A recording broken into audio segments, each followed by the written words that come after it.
here. Yay. So what's really exciting about this is we won't have a hard time forming groups because there's a lot of like fun group stuff we're doing. So we can have groups. That's great. You could all be one group. That would be fine too. But we are recording it for everybody's to post, but it won't be nearly as much fun because we're gonna do fun things. You know how I feel about fun. Right. All right. So burnout and overwhelm. Our friends. No, they're not our friends. I'm finding this topic near and dear to my heart for sure. All right. So the first thing I want to do is not this board. Ignore this for now. But there are 1, 2, 3, 4, 5, 6. If you guys don't mind, if it doesn't bother you to stand up, could you go and just put like a tick mark under the ones that you actually do? I'll do it here. There's a lot of pens up here. That makes sense. I know. I don't know if it really. I mean, You're being recorded, by the way. I don't You're being care. recorded. We're being Look at how recorded. easily motivated I am. I can edit anything that you don't like. Oh, just put a This thing does not next to sound all. like an apple. 1, 2, 3, 4. 1, 2, 3, 4. I'm definitely this one too. Absolutely this. Yeah. Uh-huh. Oh, I do this one and this one. Probably want a pen. Don't do that one. Right? What's a mental health day? I don't ask for help for other reasons. Yeah, that's it. I know. It's a rarity. I try to bribe people.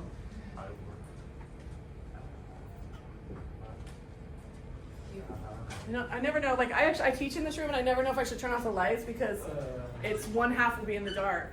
It's okay. We'll see if people can't see what I've written. People can't see my genius thoughts. Then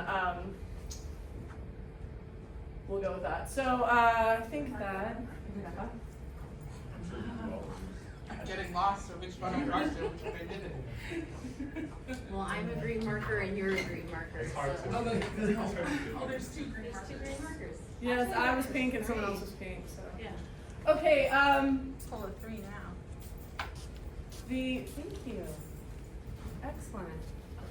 All right, what did you guys think of these? Did you feel called out from the? I feel attacked. Feel attacked? Do you think all of these are actually energy drainers? I'm not. Most of them are. The whole I grade and check emails late at night and weekends could be, could not be. Because one of the things that I do is if I have graded all or worked all day on a Saturday, I might take a random Tuesday and just not. So and then I don't feel any guilt. So It also depends on what I'm reading. Yeah. yeah. Facts. I have to close this because they tell me I'm loud all the time. I used to do the weekends and stuff, and it killed me because of all the other things, and so I kind of quit. But if I have an assignment that's due on Monday or something like that, then I'm always looking to see for a help. But if I don't have anything officially, like a big project being due, I'm like, yeah, that can wait till Monday. There's nothing that cannot wait until Monday. In my mind. That's a really good boundary. Nothing cannot wait. There isn't anything that can't wait till Monday. I didn't learn that Unless it's till on weekends. several years in, though. Yeah. So, I also think like people's boundaries look different. Like it took me a long time to learn that if I am going to spend all of this time on a Saturday, if I'm going to give them a whole Saturday, I'm not going to feel guilty about, I'm done working even though it's noon on Wednesday because I did it a different time. So I feel like that it doesn't necessarily have to be a burnout practice or an energy drainer. Okay, so I envisioned more people when I said this, so I think we could just do it together, if that's okay with everybody. What's your Achilles heel? Does everyone know what I mean when I say Achilles heel? Okay, for me, it's I say yes to pretty much every extra work that is offered to me. Would you like to do this? Yes, I will do that. The only thing I've been successful in saying no to is Dion kept trying to recruit me to be a tutor in the tutoring center. And I came this close. He was like, what would it take? And I was like, oh, I guess I could. And then I looked at my calendar and I was like, I was loud enough, like, no, I can't. So, but that's the only thing I've been successful. Everything else, people say, oh, do you want to do this? Well, yeah, sure. So what about you guys? What's your Achilles heel? Just shout it out. I'm a bleeding heart. It's very hard. Mhm. I'm very empathetic normally. Right. So that is very challenging Yes. I agree. as an instructor. Anybody else? I do 2 roles in my department, and one role is clinical placement, and clinical placement, when it's on, it's on. And so even if I was like, oh, this was the Tuesday that I'm gonna take off because I worked on Saturday, if clinical placement is on, you kind of have to show up, so it makes Right. it more difficult to like really be like firmly with a boundary of like, I'm not doing that today. So it's hard to do both Right. of those things at the same time. With instruction, I could kind of have that balance, but because I do both of those things, and One then of them eats also up your I know time. that if I don't respond then, it's gonna be a disaster later. Right. So like kind of anticipating it's gonna be worse later, I do it now, but then there's always something now. So, Yes, I get that. So your time gets eaten up even though you have good intentions. yeah. I get that. Just the same. I have 2 roles in the department. I'm a simulation coordinator, so I don't take mental health days. So in my role, I'm responsible for a lot of the curriculum and technology that goes with sim. So even though I have like a weekend off, if something's wrong with the technology, I'm the first person that's called. And so that moment of like, I can't not pick up because they have something going on that's impacting class that day. And so it's hard.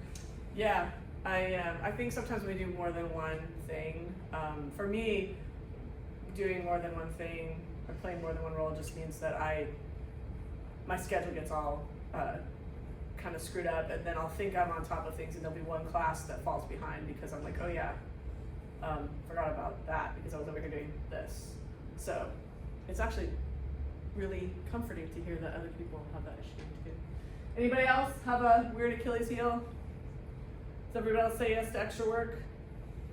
Yeah. I'm going to say the one that says I put off asking for help because I don't want to bother people. I definitely live in that world, but it's also because sometimes, certainly when I first started working here, I didn't know who to ask. And I do feel like you didn't know who to ask, and then you feel stupid because you don't know who to ask. And I think it's genuinely one of the ways that we can help mentees avoid that burnout from that area, because I think just call this person for this, call this person for this, and also it's okay if you've already asked me this, call me again, because I just wouldn't call anybody. Of course, when I started working here, we didn't have any sort of formal whatever. And then when I started working at TCC, it was the same. I don't want to call out this particular, it's like, that's just how it was. All right, excellent. So are we having fun yet? Is everyone having fun? Yay. Okay, so this is a scenario. I asked ChatGPT to write it because I wasn't feeling creative. So let's see what ChatGPT came up with for a scenario of overall. So Jeremy, the person was named James originally, but then I felt like James would feel called out. I'm a well-liked instructor compared to my Jeremy's a well-liked James. instructor who genuinely Way to enjoys hold it. teaching. The students appreciate his willingness to stay after class, answer questions, and his colleagues know they can count on him to step in when needed. So that all sounds good, right? Good guy. He tells himself that answering emails at night or grading on the weekend is just part of the job. Right? Lately, Jeremy has noticed that he's feeling more drained than usual. He used to have time for a morning walk or lunch with a friend, but now he finds himself skipping those things to catch up on work. Yes. He keeps telling himself, once I get through this week, I'll take a break, but each week something new comes up and that break never happens. What do we think? Does that sound familiar? Yeah, for me, I'm a huge, I like hot yoga a lot, and that's like my litmus test. If I haven't gone all week, then I'm doing something wrong with scheduling. But Jeremy can't even go for a walk because he's scheduled. That's sad. Poor Jeremy. All right, so what small signs of burnout do we notice in Jeremy's routine? Well, Unable to do small things. you can't do small things. We're not talking go on a vacation, right? Why is it easy to fall into the mindset of just a little bit more? Because there's always more. There's always more stuff. There's always something. Yeah. And honestly, it's like, you think, oh, this one little thing, that's gonna be fine. And then you get used to that one little thing, and then you're like, oh, I was like, another little thing, that's fine. But it doesn't seem like another little thing because you've forgotten. Yeah, what are some small changes he could make? Because he's in overwhelm right now, and we don't want him to slide into burnout. So if Jeremy were your mentee, what are suggestions that you would give him? Set some boundaries with your students so when they can come and ask you questions. Yes, okay, set boundaries. Yeah, like our strict office rule or class ends at 3, which means it ends at 3. Yeah, so maybe one of the things you could do is be like, okay, I'm gonna stop class 10 minutes early, and this is the time you come ask me questions. Keep the regular office hours, like these are office hours. Carve out specific time, like 5 minutes, like, mental break of 5 minutes, walk away, walk out of your room, down the hall, back or whatever. Right. Just small somethings. And we all just agreed that we've all been in this situation, right, where it's slowly taken over. One of the things that I found, because I like to take walks, is in the spring, I'll just walk here. I will literally leave my classrooms, walk around the campus. Sometimes I think one of the ways we can avoid it is instead of having a big thing like, oh, I like to go to Fort Silicon Park and walk there, you're like, okay, well, I can't do that, but what else can I do? What can I do instead? Rather than saying, well, I guess I'm SOL.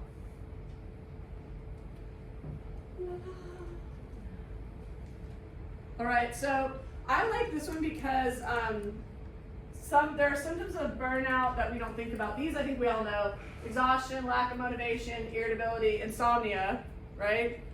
And depression or depressive behavior. I don't want to say we would diagnose somebody with depression, but more like But forgetfulness is a sign of burnout. And cynicism. I think cynicism actually is, people don't realize that that's. You start getting negative Yeah. and you don't realize it. Yeah. You're like, I don't care anymore. This all sucks. Sorry, recording. I said that. Yeah, or feeling detached from success when something goes right. Kind of like, okay, well, whatever. Excellent.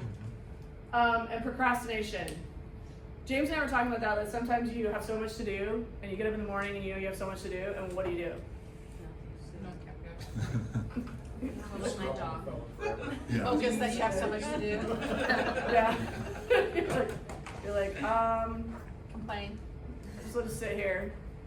Play township for 45 minutes. Scroll. Deleted that thing. It's Too, gone. that's too real. Scroll on the phone.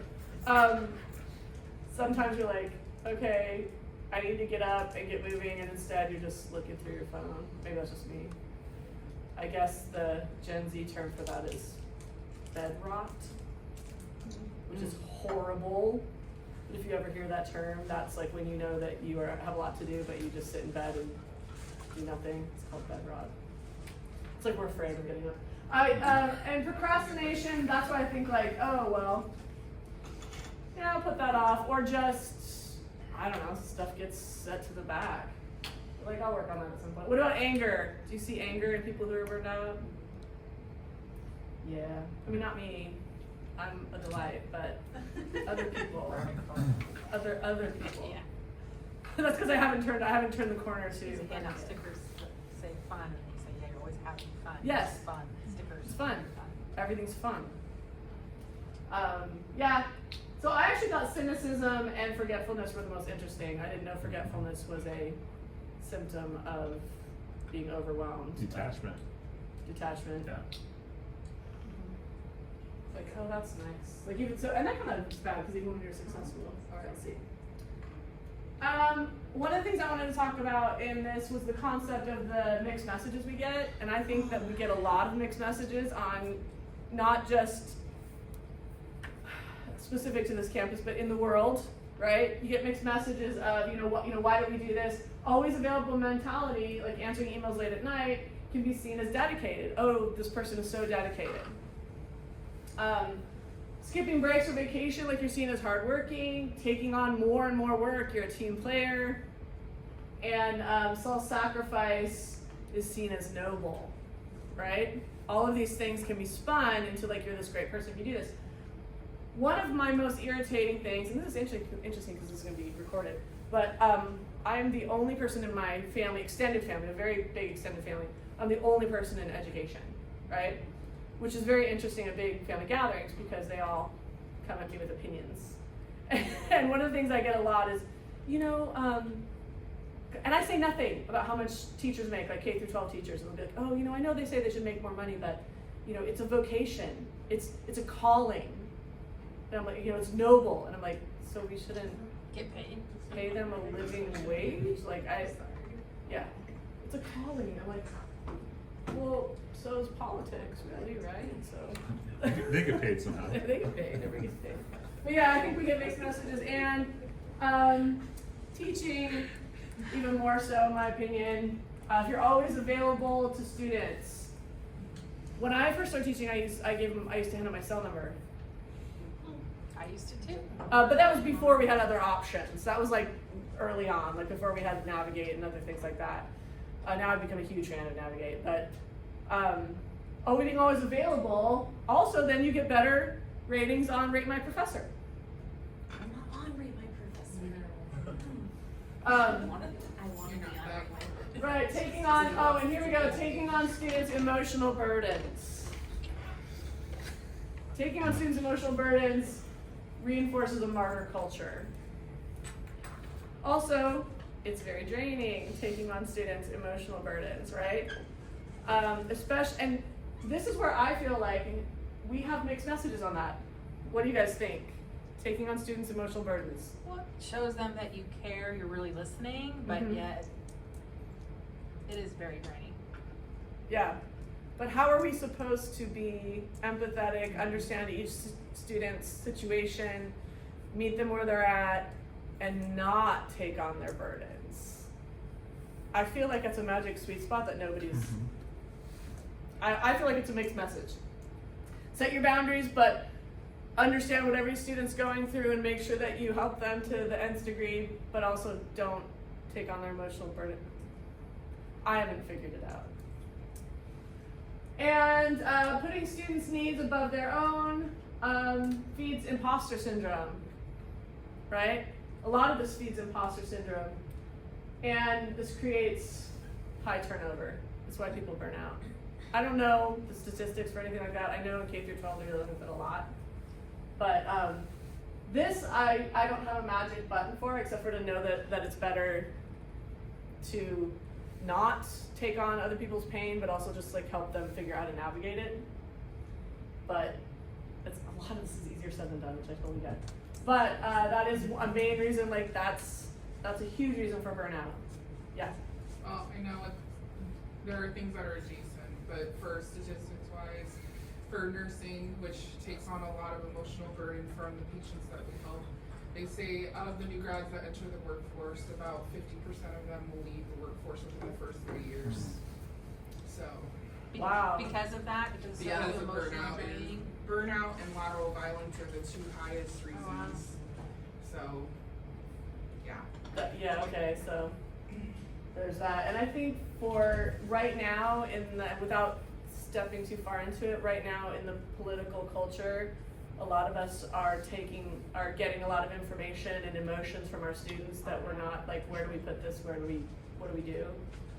For me anyway, that's been my situation where I'm getting a lot of my students' fear, a lot of their frustration, and setting those boundaries is, well, like I said, I don't have a magic button, but we'll talk about like different ways to do that. You guys are supposed to have all the answers though. Okay, I promise there's just the two scenarios, and then we will do this a lot. Okay, so Sarah is a dedicated professor who prides herself in being available to her students. She responds to emails late at night, skips lunch to help struggling students, and constantly volunteers for committees. She tells herself she's just going through a busy season, but lately she feels exhausted all the time. One morning, Sarah opens her inbox to find 20 unread emails, including one from a student asking for an extension on an assignment. Normally, she'd respond right away, offering guidance. Today, she stares at the screen, feeling numb. instead of replying, she closes her laptop, rests her head on a desk, and says, "What's the point?" So Sarah has crossed over from overwhelmed to burnout.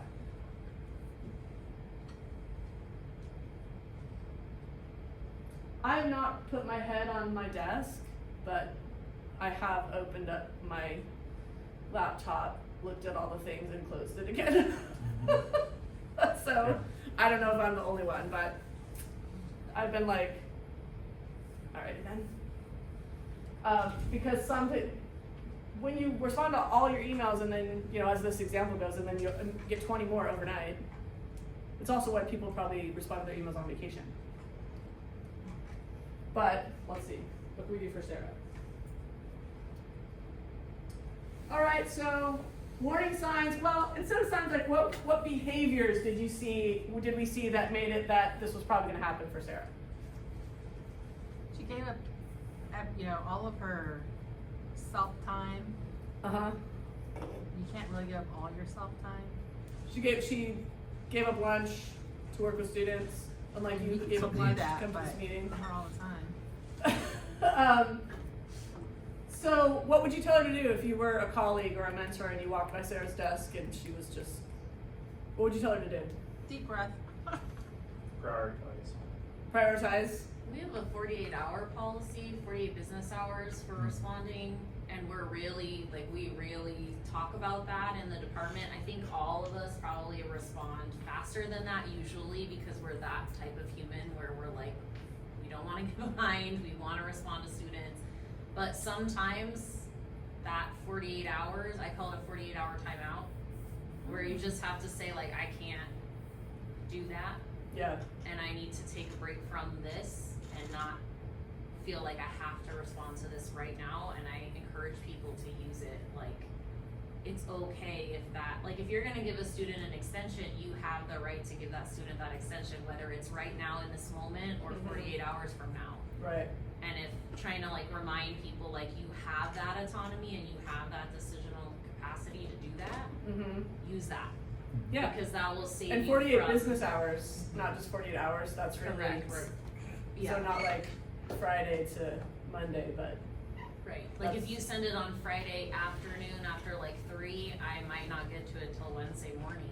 Yeah. And we really talk about that with students, and then, or I'll respond to a student, if it's an extension, and I'll say, I received this, please don't stress out about it, we'll talk about it in 2 days, and then I just leave it, and then go. I try to encourage people, and even myself, because I'm bad at it too, but encourage people to utilize those kinds of things that have been set up as norms in the department. So knowing what the department norms are is really helpful, right? Yeah. These are the norms, I don't have to do this, and I'm not ruining anything. I'm a big inbox message person. I tell my students, please send me messages in the inbox because that's what I'll reply to really quickly.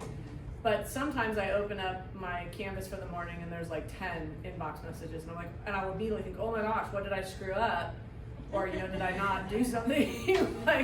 Is something not open? What is going on? Can they not see my video? I'm freaking out, and it will all be different things. Just students being I'm not gonna make it to class. I'm gonna be late. Or then you get my family dog died on the way to my grandmother's funeral while our house caught on fire, situation, and you're like, okay, and I will freak out. I'll be like, oh my gosh, I haven't replied to this person. Oh, and they emailed yesterday at 10 p.m. and I haven't replied. Oh, they must be so upset. And so then I have to remind myself, what are the policies? And I think for the mentor-mentee thing, if you let your mentee know, or hey, these are the policies, just know the policies, then they won't freak out.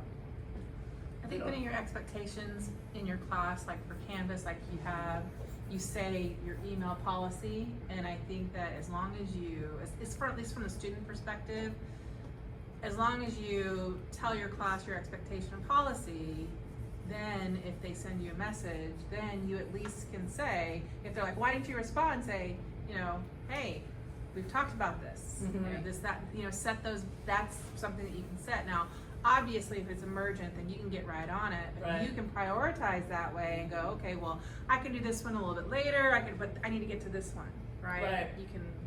Put it in order. I think we hit on one of like the key areas that can help us with overwhelm is communication. Like, I've communicated to you what my expectations are, what your expectations of me should be. So that could have been Sarah's boundary. These are my times, and she didn't have it. Like, what is the new phrase they're saying? I don't have any more spoons. Have you heard this? Am I the only one hearing all the weird phrases? Yeah. My kid's only 5. Nothing So they make up their own phrases. Yeah. I hear the phrases and I'm like, what? Like, I don't have any more spoons. That's like a phrase for, you know, I don't have the bandwidth. Like now it's spoons. Like, I'm out of spoons. I don't have any spoons for you. I have no. What? Where did these spoons come from? I don't know. Do you have a fork? Yeah. I think it comes from the concept that spoons are the things that disappear the most frequently from your silverware drawer. I'm all out of work. We're always out of Don't this person buy. I But I'm the only person buying. yeah.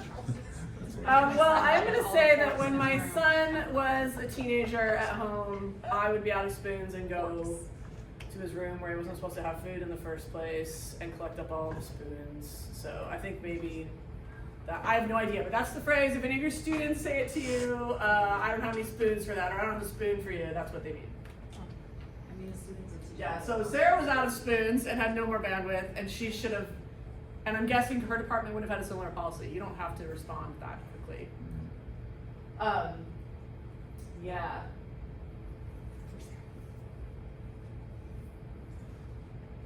Okay, so look, I made a pretty middle slide so we could be like, do you guys feel rested and relaxed? I am gonna say, I should have said this at the beginning. We did kind of go more toward the practical than toward the mindfulness, scented candle, meditating thing. Not that there's anything wrong with that, but I was kind of more thinking like how these are more practical options. All right, so being there versus being enough. You know, like what is enough? One of the things that, because I was taking on all of this emotional, during COVID, okay? During COVID, you would get all of the things, right? All of the information. I started realizing I couldn't handle everybody else's problems and be effective. So whenever I got into something, and it was an email, I would stop at a certain point, and I just had a phrase that I would send back to them. I'm so sorry you're dealing with this. What way can I be helpful for you? After the book they sent you? Yeah. Yeah, I'd be like, because it would just be all about their stuff. Now I would go through and see, did they ask me a question? Oh, No. With those emails. But I would be like, I'm so sorry you're dealing with this. In what way can I support you?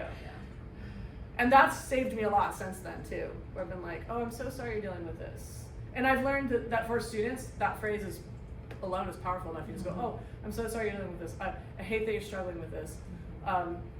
What specifically can I help? I don't put specifically, but in my mind I'm thinking like, how can I best support you? And I also have another phrase that I use where I say, for me, because I teach English, I say, I want you to be a stronger writer at the end of this course. How do we work together to make that happen? And then rather than focusing on, are you going to turn this in late, are you going to turn this in late? So I focus on the general outcome, but I do a lot of not really reading the details. And I had to be okay with that. That was like a boundary that I set for myself. I'm like, if I read this, it will live in my head. And I've had you can't do that as well with your students who are in front of you and they keep talking. I don't know about that. If you guys have any hacks for that, that'd be great. But Poker face. Last night I was typing up Last night I was typing up an email at 6 p.m. and I had a student that just kept telling me his problems. I use that one I was with like, Kathy because I'm like, I gotta go.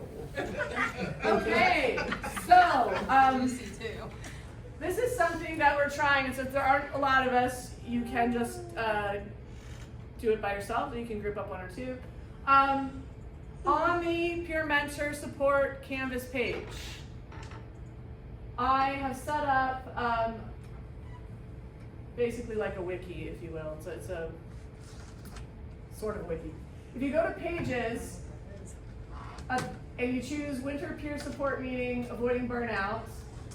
And what I'd like you to do is kind of, wait, I'm gonna back up because I see I jumped ahead. So, find a group, spend 5 minutes discussing ways to be enough for students without burning out, like what are boundaries that you set. Once you come up with like 1 or 2 things, go into the peer support network Canvas page, go to pages on the left, click view all pages, choose winter support meeting, avoiding burnout, it's way at the bottom. Click edit, and then add your couple ideas from your group. Would you like me to walk you through that again? It's like multiple steps. And I can come around. And James is here to Yeah, I'll help come around, people like get into it. making sure people can access that And the page. idea is then we'll have a document with all of these suggestions. How do we be there for students without burning out ourselves? But don't hit, what's the button? Save. Don't hit save. Let me know when you're finished, but don't hit save. There's a little known glitch about this, that if you all hit save at once, it won't save anything. So, but anyway, yeah, give it a go. Just go into Peer Support Network Canvas, go to pages, view all pages, winter support meeting. And I hate writing the steps because it always sounds more complicated than it actually is. But give it a go. Let me know if you got stuck. You spelled being with 2 B's. Did I? Nice. I deleted it. Thank you. Unless you meant to be like B. B. Yeah. No, that comes from, and you probably know this, that comes from like writing something, editing it, writing something else, editing it, yeah. Can also do 2 groups of 3. Yeah, we could do 2 groups this week. We'll see.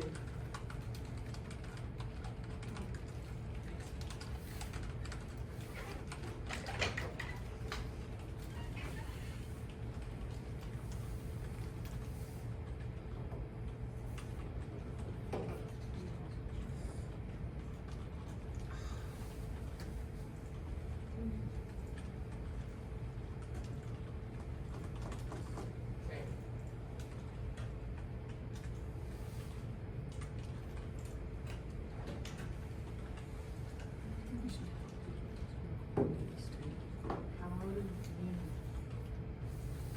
Potentially, yeah, we could do that too.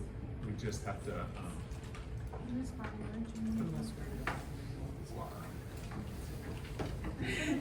yeah, so what will happen, I think, is once they do it, we just, as long as they're able to see this, What? So, yeah. We'll guide them when we go check the responses, okay. and I can focus in on the screen. How's And it then going? They can see. Good. Yeah.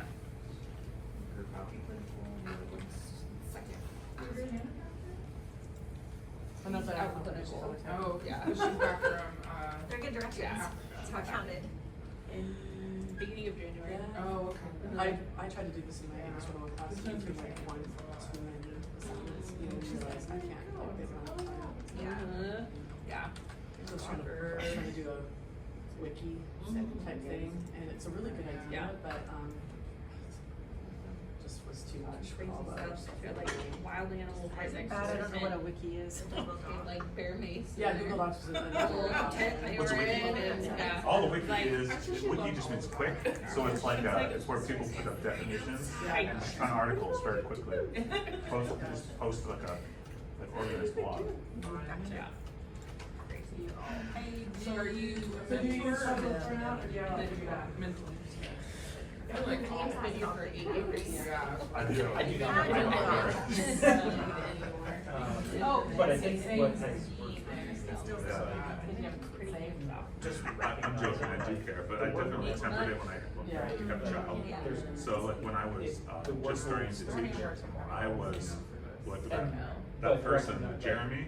So they were like, I followed everybody's story. I followed everybody, and it was good. Like it worked well for me because like I had a good class, several classes. Yeah, I taught for 4 years, but then after having a kid, like those spoons dropped out, and so I basically when the class ended, I would, probably only spend maybe like 40 minutes to an hour outside of class like grading, responding to emails, parent, like I would all that extra time.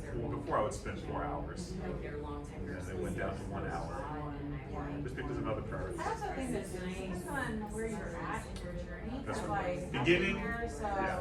it takes me longer when I have to talk to someone, and that's That's right. what you can do. Right. And that's just what you have to do. Some things take a long time to Yeah. do. You got it. Have a month, why not? That's right. Even if you do, It gets down to Yeah. really, you can set up a lesson quickly, Yeah, no, assess quickly, They were like, oh my help gosh. people quickly, efficiently, A month and now, then have time my left. students are just um, not you know, learning. But I think this is more about kind of like emotionally Somebody in being that available. great. You're literally going Which to is be really an expert in the field to takes the talk to issue. and Especially if you're good at listening, So you or are you show interest, you are not- Five people will teachers out of take it. that as an opportunity to jump on You know, board. I know. I get those, And I think that's part of it. I know Yeah. Kathy knows this, I'm sure. Like, Yeah. You don't just wait have to until accept that. and after there's the not a deadline. question or It's that at all. due what date. you're I'm trying just to like, get. Right, it's just Or like like time. something. I don't have time to sit there and You find out what oh, works. well, your cat had an accident, or you had a empty litter box, You and you find go, out, oh, this this works. Do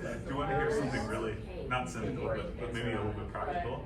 If you just dump that into a chat GPT and say, what are the main concerns? What are the main concerns? And then you would say, I'm sorry about being concerned, being concerned, being concerned. Like, What can I do to support you?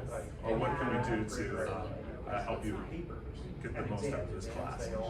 I had no days nonstop, and finally it was like, you know, so we should work on our soft skills, Make everyone else wait for their talk about it to your boss or whatever, and we kind of talked about it a little. And it's great that you have to know all these things, but, Yeah.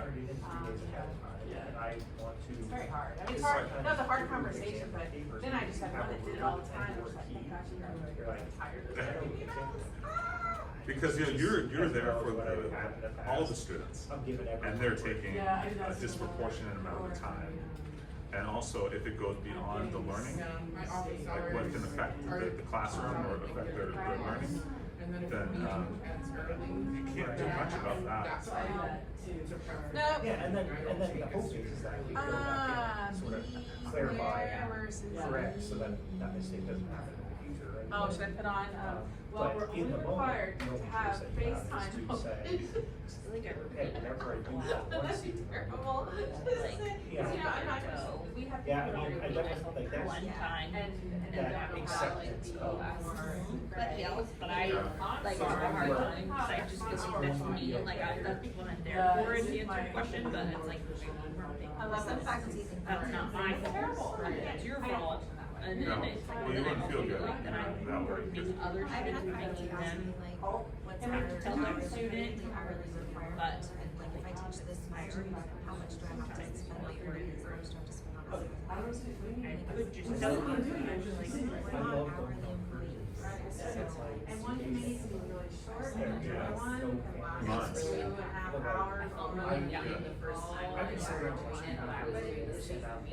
I do it, I just still feel. Eventually. Yeah, sure, yeah. I mean, my professor in my, Some weeks it's gonna be a lot, some weeks it's not.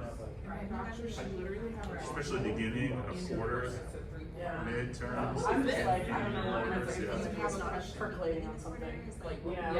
Yeah, like, Yeah. Oh, for meetings, yeah. So you, Did you ask up here? you feel like Like, something on the student. I can If you watch still But need like I'll to walk out of class and I'm like, That's the same thing. And in industry, But, Right. they're like ratings and everything. Or you should know where your policies and procedures are, which. Yeah, there's lots to do. So we're supposed to do, what are ways to be enough for students? Yeah. Well, So mine like is there's way I even on. Just like clearly defined roles as the instructor, what, like when you can meet, Like, I will, build that, so that's and all that helps. I don't wanna come. Yeah, when, how quickly you're going to respond. Because So when I worked at my last place, because I worked with people, like most of the people I worked with were in, Yeah, I agree with were in that too. I do that UK same thing. or in Spain. You know, so it's one of So there those was always things. 24 hours. That's right. There's a lot of that. So if you send something out, you can't expect them to do that. Even if they're working, they're online. Be like, That's Then you not can the see part it. that creates overwhelm. It just makes it to respond to people. We still have 24 hours. So that kind of like community. one person was listening, yeah. Yeah, I don't think there's anything wrong with that. No. Yeah. All right, how'd you guys do? Okay, are you guys ready to submit? You can hit submit. Right. The One weird at a thing, time. yeah, it has to be one at a time, otherwise you blank people out. All right, are you guys ready? You can hit save. You guys, you already did it, right? Yep. Okay, hit save. Did it show up? Mine did, but I didn't see anybody else's. You have to You might have to Refresh. Refresh. It rewrote. Yeah, it wrote over ours. Okay. Oh! It's okay, we're adding ours now. Okay, now I've learned. I should have you guys do it one at a time. It's gotta be staggered, yeah. You gotta be staggered. All right, so if you've written on it, like, do a lot of spaces for them, I guess. I don't know. Yeah. But let's wait until this group does it, and then we'll see. Here, okay, so now I know I should have you write it down on a piece of paper and then do it.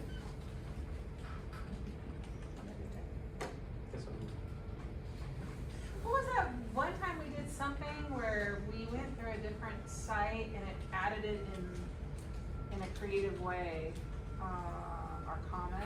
Yeah, I What wanted was to. that? Where Well, it was like, collective, but it was on Canvas. yeah. And it put it all in on one page. There are definitely more creative ways to do this. James. But I had, for me, I was like, I gotta work with what I. Oh, yeah. I could've been- but I know, I was kind of bummed because there are better ways to do Was that this. the diversity one? There was a diversity one. Okay. Something meant to us. Did everybody see that? Write it in and start putting like a catch. I only got this Oh, one. I know what you're talking about, yeah, that's fun. All right, give it a go. Yay! Says you were about to overwrite other changes that have been made since you started editing. All right, so copy it, And then back out and then go then back. and then back out of it and then do it again. I should have you guys just be doing it one at a time. Now I know we're gonna do this again, so we can learn how to do this. My students were able to do it in a wiki I did for them, but they were doing it from home, so the likelihood of them doing it exactly at the same time wasn't as high. And I just let them know, like, if you see your comments have disappeared, let me know and I'll figure it out. I was thinking if you guys just hit submit at the same different times, but now I know. Oh, yeah, 'cause overwrite. Yeah. Now I got it. All right. So moving on. We took a break. See? And I have cookies. That's great.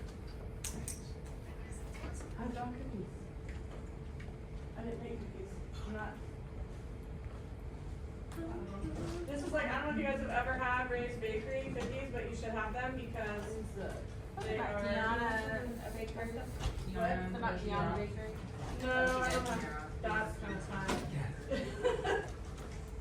I do bake really well, but yeah, I don't have time. I am limited. Well, I made corn muffins that like, I was out of the box, but I made corn muffins But last night. these- Bakery last night. Cookie? I just made cornbread the other day on Sunday, but it was out of Marie Callender's. Cookie? Yeah. And that's, why don't you talk to somebody about that? As I understand. With the set of them like cookies? Yes. And they're in a tree nut free bakery if that matters to anyone else but me. This is like awesome. She was, I don't know if it was just. So how is everybody's mentor? So I was there for the little. I did it before Mentee. they changed it. So Are they said they if they did being it that way, I would not. receptive to your So- arrangement? They would have them do their whatever, their fill or whatever. Mm-hmm. And then they do it all night and then she would bring the pianos. My person's been kind of MIA. And she. Yeah, when I reach out, they respond within a day. Where is the time that Right. she took for you? There's been a couple of times where he has reached out to me But I think that was, now that sort of settling in, I think feeling less stressed, so.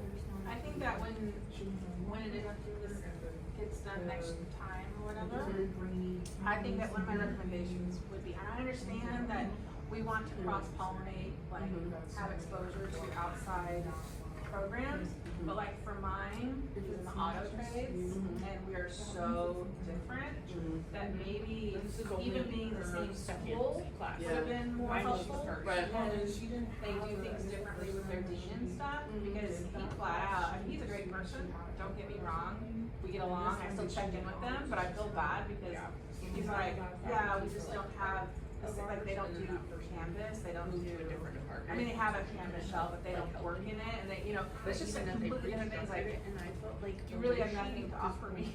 And I'm like, well, actually, I think I do, but, you know, and then he has another person that in his program that he gets everything from, and I asked that person, why weren't you? And he said, well, I wasn't allowed to be, because our dean said they could not put him in the same program. And I'm like, well, that doesn't sound good. So I'm just saying that, yeah, so I think that maybe at least keeping them in the same school. Because everybody's gonna have different reports to do for their dean, like mine might do it differently than someone else's, and that might be something that could be helpful. Yeah, I think the original idea had to do with making Burnout a whole cohesive college, that we know everything that's going on. But there's definitely a way to look at the way I teach to won't work here. And I do think they're trying to encourage the trans to use power line, not part of the work.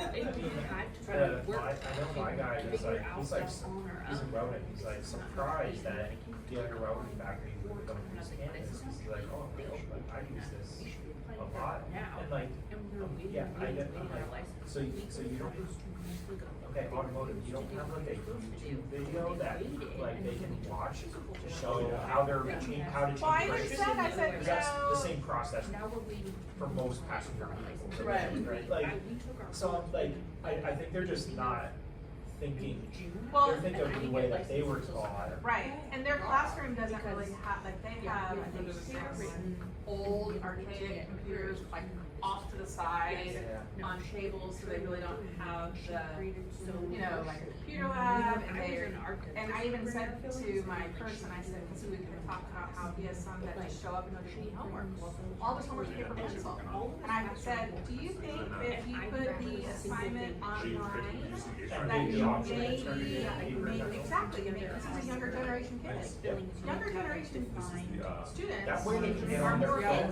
computer oriented, but I'm just saying, I thought that this got more Have y'all response. noticed, Yeah. have y'all noticed that, like, the students sort of like, I would say, Very good.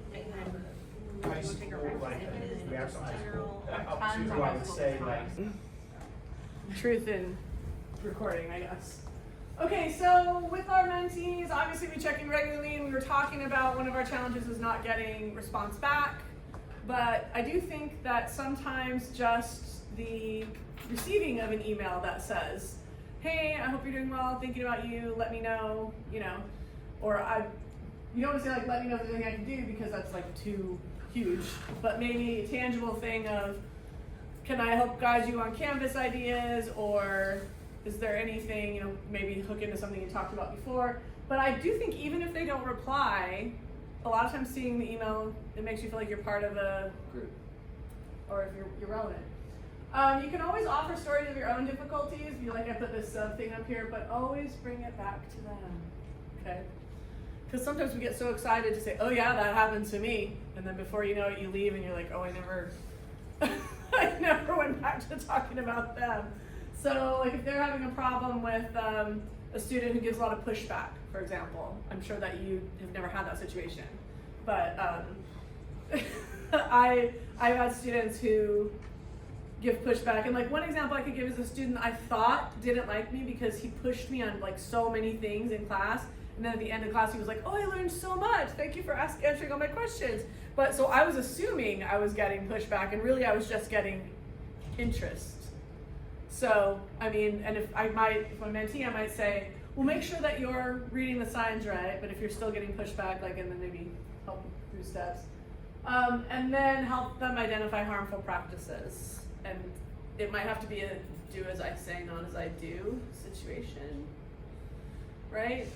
Like one of the things I try to do is give a firm stop time. Okay, like on Mondays I get here at about 8:30 and I'm not finished, I don't leave until about 6:30. This is a really long day for me with multiple classes and other responsibilities. And so I say, okay, my hard stop time is 6:30. My class ends at 6, drive home, 6:30. Yesterday, I got home, I opened the computer, and I sent Kristen an email. So I'm not always good about it, but I do recognize that that's a good practice to have. Yeah, I just think we're gonna, if you're guiding somebody, sometimes you have to just admit, like, I don't do this as much as I should. This is the best practice. If I had to do over, I would set up this way. A calendar, a hard stop, an alarm maybe that tells you you're done, because like Derek was saying, it's like you're never, we have a profession that's never finished. Even, like you guys have seen that all the spring classes are populated now. I opened up my course thing and I went, oh no, because I wasn't ready, I wasn't mentally prepared. So, but by the time we're finished with fall, we're already starting to set up spring. So, you know, you have to be able to just have a hard stop. Is anyone good at that? Is anyone good at hard stop? Oh, I'm getting better, but I was thinking about on the checking in regularly, the one thing that I've been trying to do is whenever we get an email reminder, like for the navigate, I forward it to my mentee and say, hey, if you need any help doing this, let me know. So if we get something that we have a task as a faculty member, I try to, you know, open that door of reminder, or if you've never done this before, you know, I can certainly help, you know, that way it's not just, hey, how's it going? Yeah. You know, how's your quarter? It's more of a, I am checking on you without really checking on you. Yeah, that's a really So good it's idea. less Like intrusive. even for things like coming up, like the faculty and service day is something you could say. Or the withdraw vanish, you know, Yes. any of these deadlines or whatever, it's just an easy way to check in and forward without being too obtrusive. Which is something I think I would have liked as a new instructor. Hey, remember, because you get so many emails. Hey, just pointing this out in case you missed it. Like, let your students know last day to withdraw. Or how to do a vanish, which is much easier than it used to be. Orders. Yeah, all that. That's a really good suggestion. Because like our deans do that sometimes. They push forward emails to us and say, because whenever I get an email like that from Chris, and I'm like, oh yeah, and I can go back and I can see the original email that was sent to me, and then she pushes it forward like, hey, here's that lets me know, oh no, this is really important. I'm not gonna just get on by it.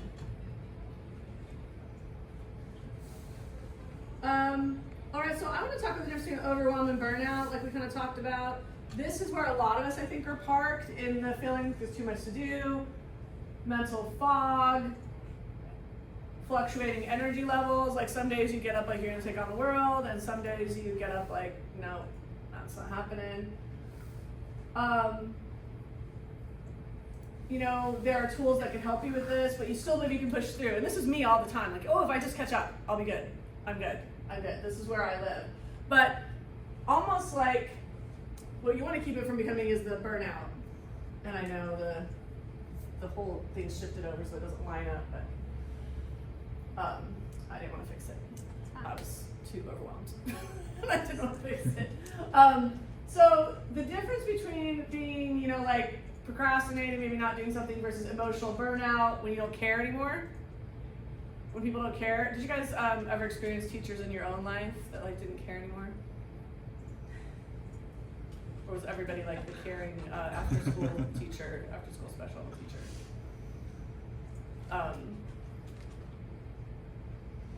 I have some interesting stories from college, but I was thinking about like K through 12 is really obvious. They do the same thing all the time, like everybody's filling out a worksheet, that kind of thing.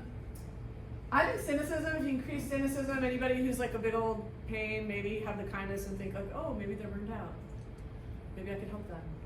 Or not, if you don't have the spoons for that. See, I'm gonna make it a thing now. You don't have the spoons for that.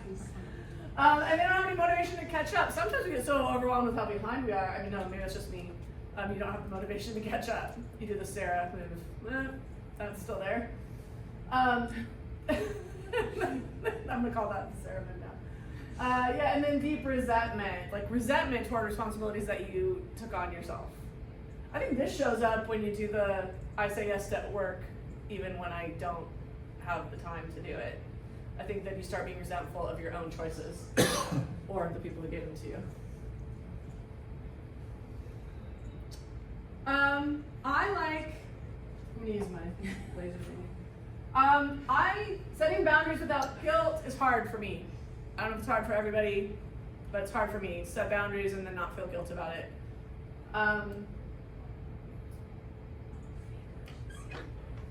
Take small intentional breaks. Does anyone do that? Take small intentional breaks? Yeah.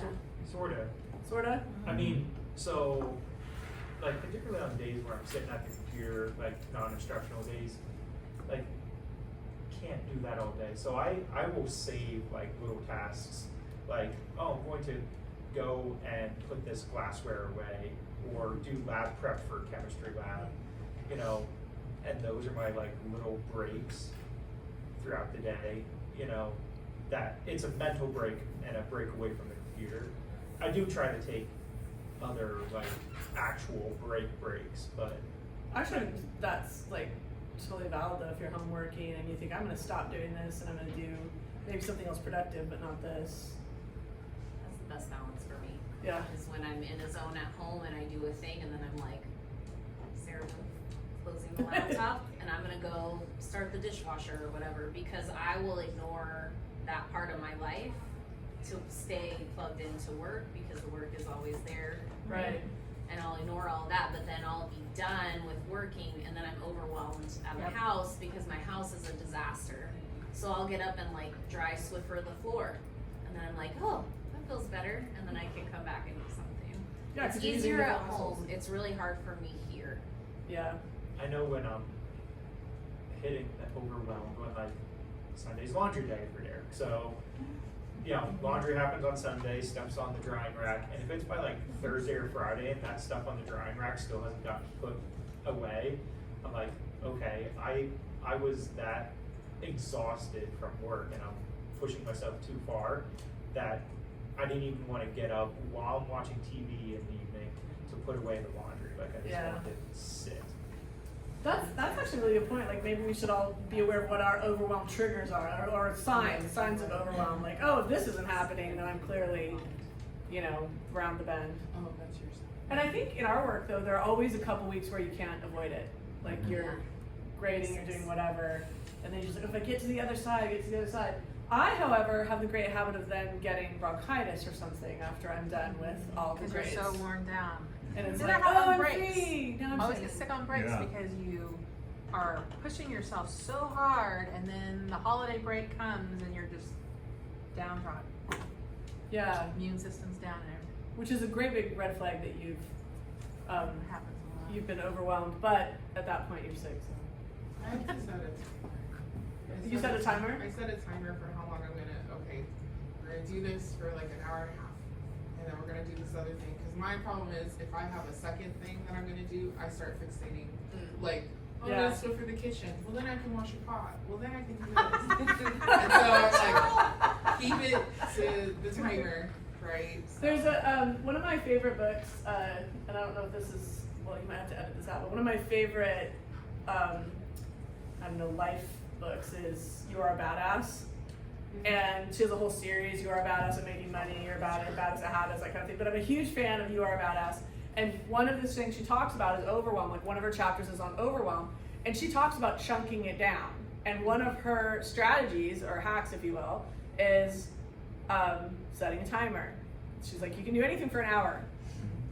And I started doing that, like chunking time, and that's helpful to me. I sometimes fall off of that organized bandwagon, but I think it's really good. Like, okay, for this hour, I'm only gonna work on English 102. It doesn't matter what my other classes are doing, because for this hour, they're gonna be fine to wait for me. And I think that's definitely helpful with overwhelm, because you don't feel like I'm behind on everything. An hour might be much for some people. James only does it for half hour. Yeah, works for me. It's half hour, that's cool. I do like an hour and then I feel accomplished. Woohoo! I can go do a thing. But yes, and build recovery into your routine. What is everybody's recovery tactics? What do you suppose we mean by that? Build recovery into your routine. I play video games with my sisters every night. Oh, that's cool. I'm not a video game person, but I totally get why that would be recovery. They mode. weren't at first either. Oh. VR or PC? Huh? VR or PC? So my husband plays on PC. All my sisters and I play on consoles. So one of them has an Xbox, two of us have PS5, and we all play online together. I do that with my siblings with the VR. With a headset? Yeah. We haven't done that.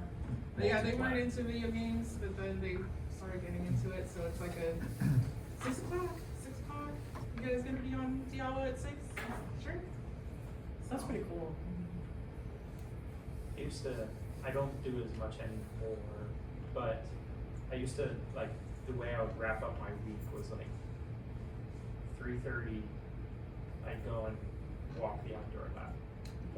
Oh, nice. Which, y'all are welcome to go over there and walk around, like, it's not closed to the public even really, like, the gate is not locked, so you can go over there and walk around. Don't freak out if you see a coyote. It's okay. They're everywhere. I only freak out if I see a Will they coyote freak near my out house. if they see me? Yeah. Are they gonna go the Kitty other cats. way, or are they They gonna be will. like, okay? Yeah, no, the coyotes, they see us and they're like, they're usually gone before we see them, but. You just Coyotes schedule a are Friday like walk, actually we can go everywhere with you in one around time. here. If there's any little patch of greenery. Coyotes and deer are near Yeah, where I live. they're in my neighbor, I mean, they're in my neighborhood, for sure.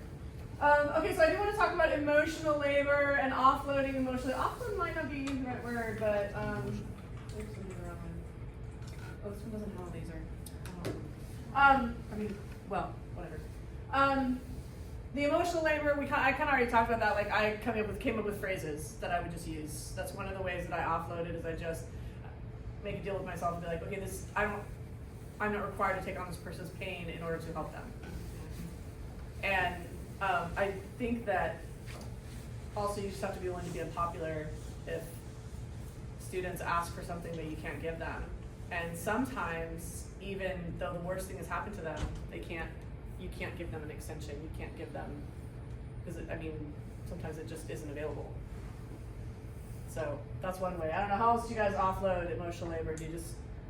I will try to separate their email from what I can do as an instructor, and then normally I'll say that I'm sorry for what you're going through. Maybe you want to reach out to, Carrie Van Beek to help you with, blah, blah, blah. Mhm. I can help you with this, but, you really need to, I kind of not pass Right. the buck, but I do try to get resources, so then that way I'm done, kind of thing. It's also, I had a student today that they're going to miss class today because, my dog isn't doing too well, so I need to take her to bed. Well, that's fine. I had that Like, last week. and I just said, sorry, thanks for letting me know. Sorry that your dog was not feeling too well. And then you would, this is an assignment that you'll be able, what we're doing in class today, it can Right. be made up. Because they're probably thinking about that, or if they're not, they will should be, later. yeah. So sort of getting ahead of it. Right. And like you said, also offering resources if needed. I didn't think that it was. Well, no, that's an event thing, but I don't know, if the animal dies and they are Right, really maybe they close, do that need could be to- an emotional thing. that Exactly. You might want to speak to somebody. Yeah, for sure. Could be. Yeah. Well, yeah, I had a student who they lost a pet pretty early in the quarter, and I'm really sympathetic to that. That's a very painful thing to go through, and you can't dismiss it because it's a dog. But they still have to do the assignment or something like that. One of the things that I've started doing is if I have an in-class assignment in the Murphy's Law world, if I have an in-class assignment that has to be done in class, like something we're specifically doing and they have to respond to it in class, Murphy's Law, that's the one I'll get 5 students that can't come to class that day. And Monday, I showed my class a clip of a movie and I said, you need to explain what the differences are between this and the book and tell me how it impacted the focus of the thematic issues and such, right? I can't force my students to go get that movie on Prime, right? So, because I was showing it from my own account, I was just like, here's 15 minutes. I felt like I was within the fair use practice, right? 15 minutes, not the whole movie. But so students, I had a student she's a really good student. She was just like, oh, well, this happened, my daughter's sick. Like, I don't even know. I stopped reading after a point. And I just said, and not to be rude, but just because I was like, okay, how can I help you? Yeah. And she was like, oh, well, I need to make up the in-class assignment. And I said, here's what we did. How would you suggest that we make this up? I've stopped coming up with like alternate assignments. I've just said, what would you like to do instead? Because you've read the book. Do you want to? She's like, oh, I could go online and see what I could find, or but I don't tell her to rent the movie. Like some of my students have been like, oh, I'm just gonna rent the movie. I'm like, okay, but I'm not telling you to do that. If you have another option, how can we make this up? And I let them come up with ideas. I also house that under critical thinking. Offloading emotional labor and critical thinking, problem solving skills. Because one thing I fix for one person won't work for someone else. And one of the reasons that I do that is I don't weigh one person's death of their dog against another person's flat tire, against another, I'm not gonna do that. So I just give those options. Anyone else? Interesting ways that you offload? Successful ways? Interesting might have sounded bad. I think standardize, because what I tell somebody is what I do for one, I have to do for the entire class. Yeah. And so if there's a bona fide excuse, then I can waive something if there was a true, real situation. Right. And I normally say, hey, this is why I have bonus participation coming up, for times like this, or so I kind of don't give it. I just kind of stop it and say it is what it is, and we'll deal with it, and if at the end you're still unhappy with your grade, then maybe we can talk then, but I'm not gonna do anything right now. And yeah, I do that with I have a late work policy, and so if they say, oh, this thing happened and I'm late, I would go, oh, I'm so sorry. Luckily, I have a very generous late work policy, and I kind of sell it. Right. I'm not giving them anything extra. Oh, I have a very generous late work policy. Right. This is what it is. If they push back, it's like, but this assignment has been posted for X amount of time. Yeah, for 2 weeks. And Yeah. It's like that. So knowing, and this was actually hard for me too, that part. I don't know how much of their mistakes to take on, not even just their trauma, but their mistakes. But, if you have a standard, like you're saying, that's another way to do it. And you communicate it. That takes a lot of the emotional stress out of it. I'm not going all in order. But do you guys know what fake urgency is? Yes. Because I like the concept of fake urgency, but I don't know. How would you guys define it? Everything is a right now. It has to be right now. The second you receive, for example, I received an email one time at 6 o'clock at night, something like that, about a student needing something with an assignment, me and my bad boundaries. I responded back and said, this thing has this timeline on it. I'll reopen it, but right now I'm not able to do that. And then by the next morning at 6 a.m. in the morning, the student literally responded with, I'm still waiting. And it was not the time that I had said the assignment would be reopened by. And so it was this, I need it right now. And for us in our department with our students, there is a lot of that because of just the nature of how the program is, the industry. We kind of teach that into students, but it presents itself really, really strongly when there's a grade attached to it, when there's something that's more, say more meaningful for the student in their life and in their situation than say how I'm thinking about it kind of thing. And so it presents in this I gotta get this right now so that I can get that relief, that thing off of my plate. Right. But in the response to them, it's actually not that thing, right? We're gonna open it, we're gonna solve the problem, it's all gonna be okay. It's just not gonna be this second. Right. But the urgency comes back with it has to be right now. I actually think that computers have really fed into that too. I mean, I don't sound like I'm 100 years old, but the concept of being able to get immediate response, I did that too, where I was just telling this story, I have a student who turned in work late, and my policy is I grade late work last. Like I get through this stuff because some of the things that they need are scaffolding pieces for the next project or next essay. So if you turn in late work, I accept it. I have no judges, but I don't, I don't. You're not gonna work on it this minute. Yeah, I'm not going to. And he turned it in. He turned it in, and then later that day or the next day, I can't remember. He wrote, I want, I've turned in these assignments, and I want to know if it has been graded, and if it has not been graded, I'd like an explanation. Wow. I'd be like, you turned it in 2 weeks late, therefore I feel like equal dignity, Yeah. I get 2 weeks to grade. Yeah. Sorry, no, I'm kidding. I- Just and kidding, it- we want to say, sorry, you're recording. No, I think sometimes for me, Shut up, one of the Lucy. things. They can edit, it's okay. Yeah. No, it's just Lucy talking. Yeah. I'll change the voice. You can write. I will say this is one of the great things about ChatGPT. You put it in there, and you're like, I want to say this, but nicer, and then it'll change I've it. done that. Yeah. I have. If you're so mad that you can't, you have to respond, and you're gonna say something snippy, put it into ChatGPT and say, make this less snippy. And It works though. It does a good job. It works. yeah, if that's where you're at, and I think for me, I'm really good at putting on a fake persona, so I just said, hey Joe, I don't remember who it was, I'm gonna say Joe. Hey Joe, I understand, I'm so glad you got that in. My policy is to grade current work first and late work later, so I will be getting to that as soon as I'm finished with That was a good everything answer. that's on time. No And then once you specific- hit send, you did the, so. I do think, because, okay, so I said I wasn't gonna get into the woohoo meditative scented candle situation, but I do think there is something to writing out what you really wanna say, and then like maybe not in the inbox or in the email, but like a word, writing out what you really wanna say, Mhm. and then going back and just, I'll be paranoid nice. that I actually I it has to put be that- like I a put Word it on a Word document. doc, Yeah, it yeah. has to be like yeah, it's really gonna sound separate. yeah, like, oh, no, yeah.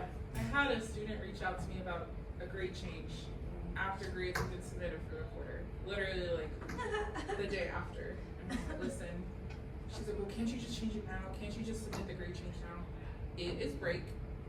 We will Yeah. address this next quarter. Yeah, I do grade changes instead of, I don't do incompletes, like that's just I a agree. rule of mine. I don't do incompletes, they're extremely stressful. But I always tell students, when they're really stumbling on the last one, I said, well, if I do this and, you don't like your grade and you want to revise it, I do have the ability to do a grade change the beginning of the next quarter. I said, but that's going to be totally driven by you contacting me and doing all those things, but I have that ability, I'm willing to do it, but I do the same thing, I'm like, but I won't be doing that over break. Well, and I let them know this does not affect your progress, because for us there Yeah. is a minimum grade they have to meet. Right. But the student's grade was an A-, and she wanted an A. Woohoo, I like And I'm this. sure Smart we can do that next quarter Yeah. by this date Not and gonna- time where you reach out to me, and even then, it was like, today's day one of the next quarter, and we said we were gonna do this. I'm like, sure, but Yeah, not till this day. and I do feel like their urgency, you have to Yeah. kind of be like, urgency. that's, not as urgent as they think it is, and I'll just be kind about it. But there are times I feel like mentally it's good if you just spew somewhere else, and then go back and say what you want to do, or ask ChatGPT to say it nicer. I've written this, please, Maybe that's please. where I'll actually get in the chat GPT. Listen, It actually, It helps. oh yeah, for sure. It does. I'm a student, All right. so I can be. sure. We're gonna talk about tools and hacks to, this used to be like tools and tips, but everybody's decided we say hacks now instead of tips. It's more tech savvy. Yeah. So the concept about it is like actual tools that we use that can help us from overwhelm. I'm gonna have James up here in a second, but first I wanna show you this. I will show you my weird thing that I do. Our resident hacker. James. Huh? Resident hacker. Resident. If I was a hacker, I'd be making a lot more money. So this is one of the ways that I try to prevent overwhelm. This is my Google Calendar for all of my stuff. This has like online classwork. This actually shows my trains here, so that doesn't really ignore that, cause Hot yoga's in there? yes, if I don't, It is.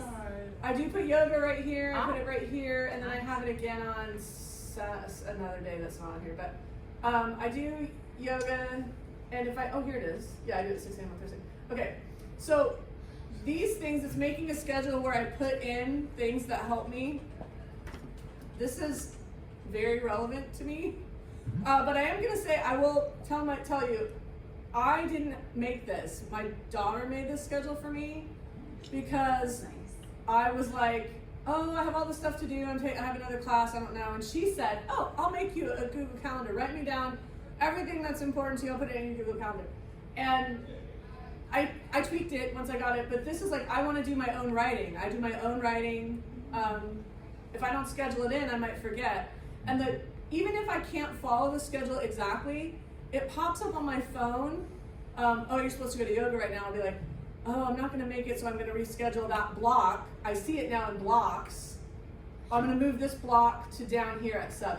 Do you have reminders for all these things or only for certain things? Because that many notifications. I do will not drive have you reminders. bonkers. Yeah, I don't have reminders for any of the classes I teach. I don't need reminders for that because I remember. Where I have reminders for are things that I'm much more likely to blow off, like yoga. I have a break on Mondays where I go over to Barnes & Noble and I hang out and I do my own writing. And if I feel like, oh, maybe I won't do that, it pops up and I'm like, oh no, it's just visually seeing it. And then, I don't know why she felt the need that I had to be reminded to shower, but there you go. So it's like 3 times a week. Yes. After yoga. After she asked me, like Isn't that she was cool? like, the first time that popped up, I was like, why are you reminding me to shower? And she's like, no, I just wanted you to know that you had that chunk of time you couldn't do anything with. And I was like, Then okay. why do we name it shower? Yeah. Maybe. Showering Let me is shower me. Yeah, I don't know. And she's also worried I'm not gonna eat, so that's there. But point being, this is one of my tools to keep from being overwhelmed is I start feeling like I don't have time to do everything. And then I know if I actually follow the schedule to a T, I would have enough time to do everything. And when I can't do like this writing chunk here and I find I have to do more work, I will bump it down to some other time because it looks like a thing, oh, here's an event I'm supposed to do, then I'll move it. All right, so you guys don't make fun of my schedule because I'm being all vulnerable. It's good. but it is one of, it works. I do, I think that it is relevant. I don't know that everybody should write in when they're showering, but there you go. But isn't it nice to know that I'm going to shower after hot yoga? All right, so I'm going back to the world according to James, James going to help us talk about how the TLC can be useful to avoid your overwhelmed world. Right, James? Okay. Hello, everyone. It's nice to talk to you. The TLC, we're like an institution. We're like a small group of minds here to help you. And so one of the most important things we can do is we can support you with your technology. So has Canvas ever, like trying to figure out how to make something work in Canvas ever taken up more time than it should for you? Yeah, it does for me too. But when we learn something, we can help pass it along. And so my recommendation for you is that if you're designing a new class or you want to add maybe functionality to your Canvas course, if you're spending more than an hour working on that, I would recommend you contacting James, Ronald, or Jeff and setting up a meeting, because we can show you a lot of quick ways to set up a course, like something called a template. Have you ever heard of a template? It's when you start a Canvas course, it's empty. There's almost nothing in there, and it looks so bad. But if you have a template, all of a sudden you have good organization, you have colors, you have fonts, you have buttons that we can attach to different things like modules and assignments. So we can help you with Canvas course creation, and absolutely we love to do it. It's something that we have done I've done for several years, and we all have done for a long time. Something else, if you are trying to spice up the assignments that you're giving students, maybe you want to do something different, or like incorporate technology, like Kahoot, for example.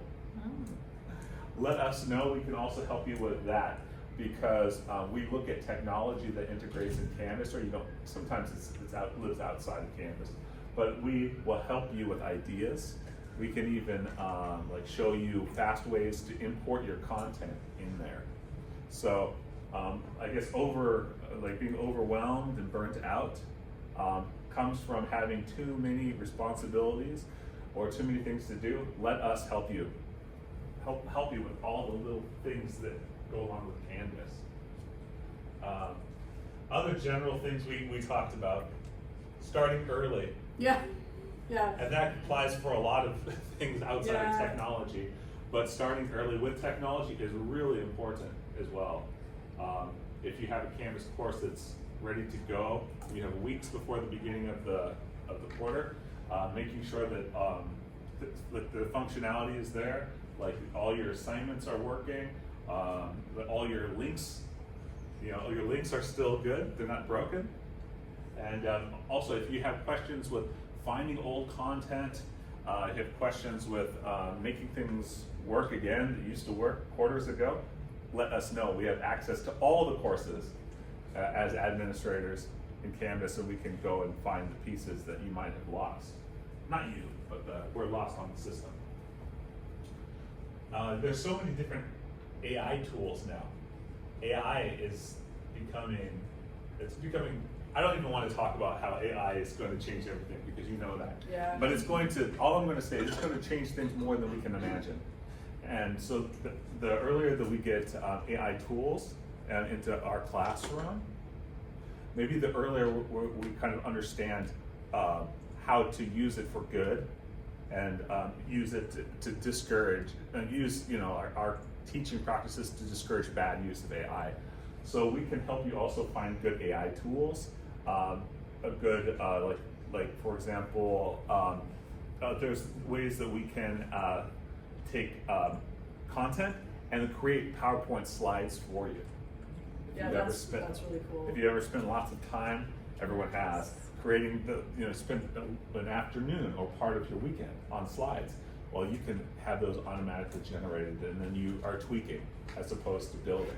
Yeah, and I just because I pulled up because I use ChatGPT and lots of other forms of AI a lot, but I just wanted to show you a couple of assignments that it helped me create. Just I'm trying to step on you. No, you should. Just had to give you I'd like to see that. Okay, so I'm doing an English class where we read The Outsiders as a background novel, and then I hooked it into more sophisticated reading and ideas, right? So one of their assignments was they read an article called Are You Okay or Are You the Eldest Daughter? Oh. And it talks about caregiving, of sibling level caregiving. And I wanted to hook it to the oldest brother and the outsiders. I wanted them to hook it to that and talk about those things, right?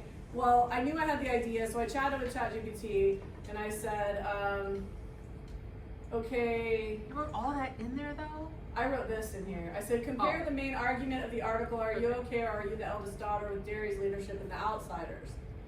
And it says, this is ChatGPT, this isn't me. This is all I was I like, wrote, dang, you wrote right? all that in just to get ChatGPT. Yeah, no, I said, do this, compare this main argument, and it gave me similarities. Of course, I know both the article and the book so well, I know if it's making stuff up. So I go with that.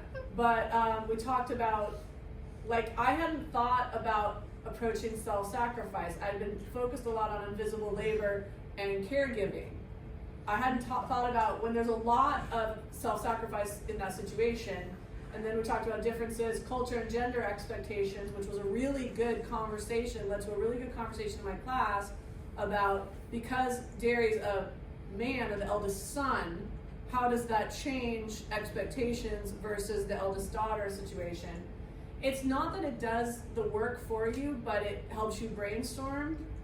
And then I think I did a paragraph writing lesson plan. I was just saying, okay, well, I want to talk to my students about how to write paragraphs, what's a way that I do this? And yes, I know how to do this myself. It's not that. It's more like, this just lays it all. Talks about overwhelm. It's not talking about ChatGPT doing a job that I'm not qualified for. It's how can I help me organize my thoughts. So it's telling me, oh, here's some ideas. Here's a warm up. You can do discussion. Here's a mini lesson. You do this now, and it lots out your time. It's not always right about this though, but sometimes it's a lie intensifier. But and again, I'm not trying to say that I couldn't do it. It's more of like this would be very helpful for me when I'm overwhelmed with too many classes to plan and I just don't want to write all this out. The trick, and Diana went to the Achieving the Dream conference, and one of the books that I want to buy from it is called Co-Intelligence. Are you going to buy that book, Diane? I probably will. I haven't bought it yet though. Yeah. It was from someone who's talking about using AI with your own brain, like co-intelligence. And James was actually the first one that said to me, artificial intelligence is very different than human intelligence, and you have to work them together. But if you're willing to cross over to the AI a little bit, I guarantee you it will take some of your overwhelm from you. And anybody who wants to talk to me, because I hang out in the Teaching and Learning Center a couple times, and wants to talk to me a couple times a week, James, Ronald, Jeff. I'm a great person to come to if you have no idea and you just want to go can you show me some stuff? I'll be like, sure. They're really great specifically. They also could brainstorm with you. But anyway, this is just, you can see how many different things I've used it for. Storytelling. I did also look up toxic plants for cats because I was trying to send plants to someone who had lost their dog, but they had a cat. How did you know it was telling the truth? I double checked it. You can ask the GPT for the sources as well. And remember, they sometimes lie though. No, it does. It's called hallucinations. And actually, this is off topic, but I went through with my students because they were writing a paper and they had to pull quotes from the outsiders, and they said, well, can I use it to find, because I told them don't use it for quotes for scholarly journals or whatever. They said, well, can I use it from the book if I describe the scene? So we did it together and I walked them through it, and they're like, that's not the page that's on. Wait, how could it be page 16 in chapter 8? Why is it saying all these things? And I said, because it's making things up. It's kind of has it right. I said, it's actually easier for you just to find it yourself. By the time you get ChatGPT to find it doesn't have access to the book, right? Because that book's copyrighted. It has access to a lot of things it potentially shouldn't. Yes, it does. Yeah, I think of AI more like a logic calculator. It has access to so many different things, and when you come up with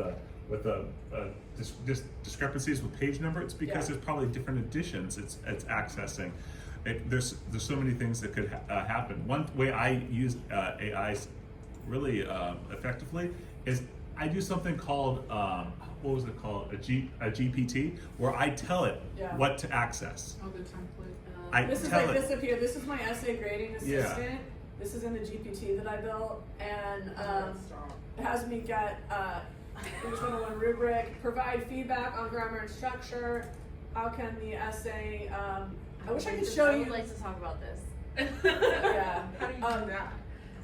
Okay, so I'll make an appointment. Yeah. Make an appointment. I can. There are ways you can go wrong with this for grading, and I wish I could go in and show you some of the comments that I get on my students' grades, but I don't want to show you their grades.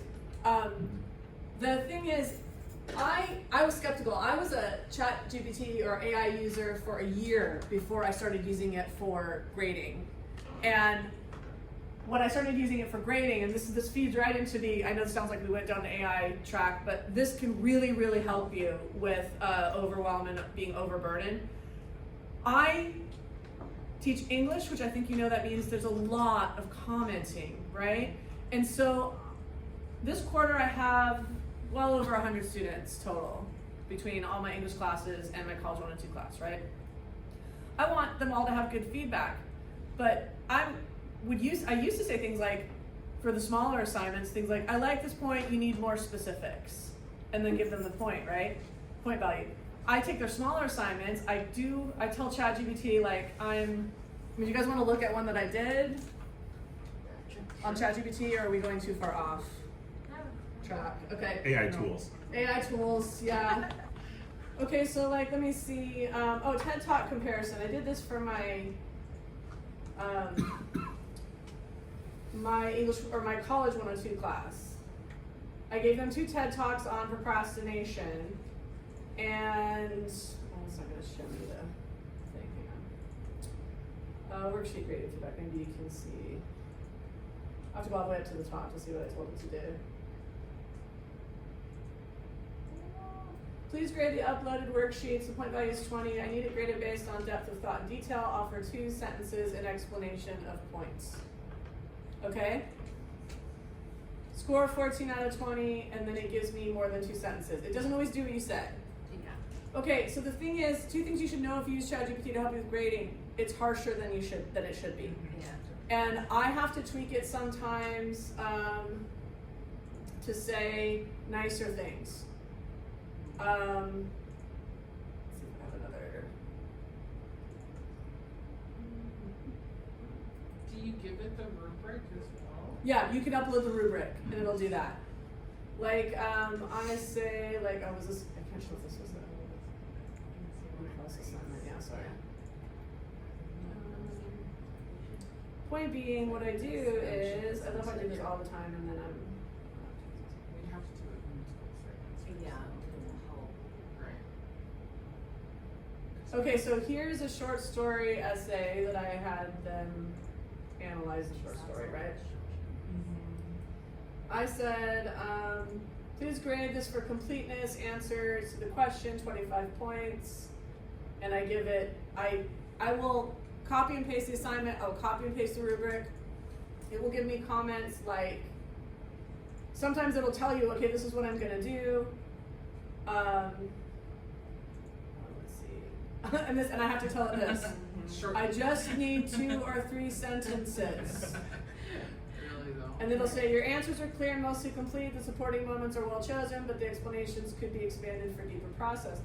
I am also going to say that one of the cool things it does is,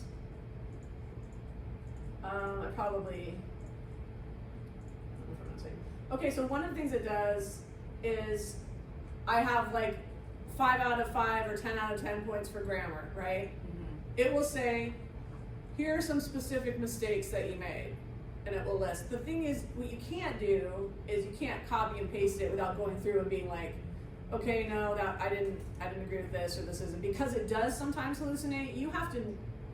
It doesn't cut your grading to nothing. I don't even think it cuts it in half. It cuts it by 1/3. I'll take that. Yeah. The more important thing for me is you should see the comments my students get on their essays. After I go through ChatGPT, I look at what it writes, I tweak it, and you're still double checking the numbers, right? You're saying, is this really the amount that I want them to have? And putting that in, they get so much more feedback that's accurate and detailed than I would ever have time to write for them. And that's why I like it. One of the things that I do for sure is if I have an essay, I go into the essay and I do the on the paper comments, right? So that when I copy and paste it into ChatGPT, into my little GPT that I've built that said, this is what I value, you need to do things this way. I put it in there, it knows my comments, right? It reads my comments as well as the student's essay. So it will make its overall general comments to connect with what I've already done. So it doesn't get you out of doing the work, but it cuts it down and they get more feedback. Yeah. Because like this much, I would never write that much. Like usually it was just like this much. It's so much better for them. We have assignments that are very, very heavy with, like, I annotate, and my annotations are just, every single line of the assignment, and the assignment is 6 pages long. But that's the level of feedback that is helpful. Like, using the rubric is one thing, but the amount of information and feedback that they need is really, it lies in those annotations, or it lies in one-to-one time Right. with the student. And it's so labor intensive that anything that could potentially start giving some of that to take that off. And that's groups of 10 students where we're spending, 30 minutes per assignment or more. It's just like the rules, I think, with AI for students. As long as teachers are using it as an aid, as a helper, as like a teaching assistant, Yeah. and they're not just saying grade all the work, then it's Right. fabulous. Right. Like I said, I was leery because I thought, oh, it makes stuff up, it doesn't. But as soon as you know, like, okay, I've put these comments in here, but I have to look and make sure that this is accurate. Oh, I don't want the student to worry about this, or Right. and you also sometimes have to go through and say, be kinder, or I would like you to use I statements. Like sometimes it would do all you statements, and I said, could you please use I statements? So then it would start saying like, oh, I see that you did this. But if you want, yeah, it would take some time off. I don't like to oversell it that it's gonna do all the work. Like it's not. I think lightening the lift in any capacity for some assignments like that, I actually think too that it prevents like burning out in the middle of grading, right? Yes. Like I have to continue to grade, I have 5 more of these to look at and I'm ready to walk into the ocean. Yeah. Like For me, it's what so happened, much. it was always like, I didn't mind doing the on-paper stuff, but the overall comments, I kept writing the same thing, and it's very, very little different, I think, value-wise than people who would write these general comments and would copy and paste the general comments. But if you ever want, come on in and we can show you how to work with it. I mean, if you wanna see my stuff Absolutely. more specifically, you can, but definitely, anybody in there can tell you how to use it to help you grade. I always feel like I'm talking in circles because I'm like, I'm not saying it'll do all the work. It's just like, and I've had people say like, oh, it cuts your grading time in half. I was like, not quite. Or like, Yeah, it's a tool. Sometimes Right. it's very effective. Sometimes it's not effective Right. in the way you want it to be. But my students really benefited from it in English of saying like, okay, you have problems, and it was like some sentences, like for example here, and I've had several of my students be like, oh, this was really helpful Yeah. that it pointed out specifics. I would never have the time to do that. Right. I mean, even on the paper, I can't point out every missing comma. I can't pull a sentence. Like that's a ridiculous amount of time. Right. But yeah, if you're into it, it's definitely an overwhelm helper. See, I'm bringing it back. People who are watching, I'm bringing it back. This is still, I think it could be a great tool for overwhelm issues. So we talked about scheduling. You're not gonna walk I'm not gonna wanna walk into the Oh ocean. yeah, we did Google talk about Calendar. scheduling. I was showing you my Google Calendar. So scheduling is huge for overwhelm, but I do think that there's a lot of help out there in the world of AI. If any people are open to it, especially anything that's written heavy. With scheduling, one thing that I've done, yes, it's important to have like a schedule. So my Outlook calendar is for work. My Google Calendar or whatever non-work Yeah. is for non-work stuff for the most part. Right. There might be a couple work things that slip in there. But the other thing I do, no notifications. Yeah. And I know like that can help you stay in line, Mhm. but like I don't get email notifications because Oh, I turned off my email notifications Yeah. because they were actually making me feel overwhelmed. The work Yes. ones, Exactly. I can go in and look, but if I would get the notifications, that's a really good tip. Like, only take the notifications you need. yeah, Right. yeah. You don't need to, And I've yeah. turned off like social media. I'm only on Facebook, but like still I've turned that off because like it's built to notify like And get you at the and right get you time. right in that moment. And I'm Yeah. like, no, you're not doing that to me. I go on when I Yeah. want. Well, and I think like the Google Calendar for me, Resist. Resist. I like the notifications because even if I'm like, oh, I'm supposed to be working my online class right now, I can't do that, but when can I do that later in the day? For me, I see it more as chunks of time. Yeah, no, and Yeah. I think it's about balancing those Yeah. that tool, right? It's another, just like ChatGPT, it's another tool, Yeah. but it can be overwhelming if you have too much of it. I agree, and I found that I accidentally had the school email turned off, and I found it didn't hurt at all, Right. so I left it turned off. But we would be remiss if we didn't tell you that ChatGPT is not the only flavor out there. There are others. I like building the GPTs in here, where like if you want to build one, you go explore GPTs, and you're like, oh, I want to create one, and then you tell it what you want, basically.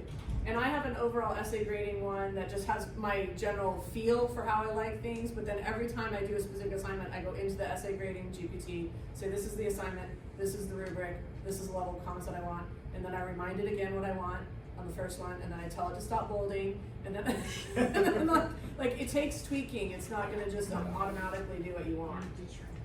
But that's that.